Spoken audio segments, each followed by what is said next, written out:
গাঁওরক্ষী আরক্ষী বাহিনী নামৰ কবি অধ্যাপক কুরবান আলী আহমেদ।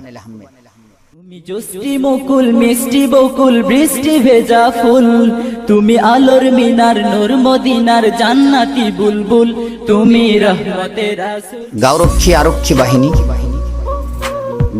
আৰক্ষী বাহিনী আপোনালোকে হৈছে গাঁৱত বাস কৰা মানুহৰ জীৱনৰ নিৰাপত্তা শান্তিৰ ৰক্ষী।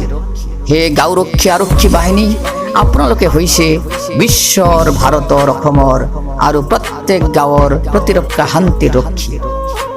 আপোনালোকে হৈছে ৰজা প্ৰজাৰ ধনী দুখীয়াৰ দেৱানী মাতাব্বৰ আৰু ঈশ্বৰৰ সকলো দাসৰ সাম্যবাদৰ প্ৰতীক।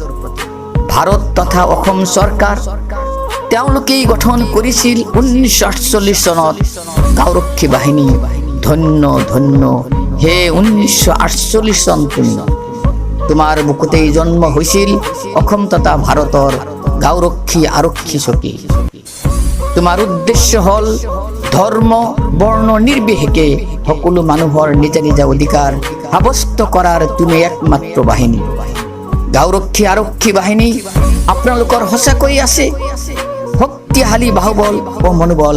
তাকে হাৰতি কৰি হৰিনাম স্মৰণ কৰি বীৰদৰ্পে আগুৱাই গৈছে শত্ৰুক ৰুধিবলৈ। আপোনালোক ইমানেই মহান, নিজৰ জান মালৰ প্ৰেমৰ বান্ধ ছিঙি মাতৃভূমিক ৰক্ষা কৰিম বুলি আগবাঢ়ি গৈছে শ্বহীদ হ'বলৈ। হে জনগণ, এই হৈছে গাঁওৰক্ষী আৰক্ষী বাহিনীৰ আদৰ্শ জীৱন। অসম তথা ভাৰত চৰকাৰে বহিল সিহঁত নিজা নিজা ৰাজধানীত জন্ম দিলে পুলিচ বাহিনীক 1952 চনত। সামিল কৰিলে অসম তথা ভাৰত চৰকাৰে গাঁওৰক্ষী আৰক্ষী বাহিনীক পুলিচ বাহিনীৰ লগত। হ'ব অধিক শক্তিশালী নিৰাপত্তা ৰক্ষাৰ বাহিনী। হে পুলিচ বাহিনী, আপোনালোকক প্ৰদান কৰিলে ভাৰত চৰকাৰে খাকীৰ পোচাকনি, খাকীৰ আহ্বান, সত্যম শিৱম সুন্দৰমৰ প্ৰতীক চিন।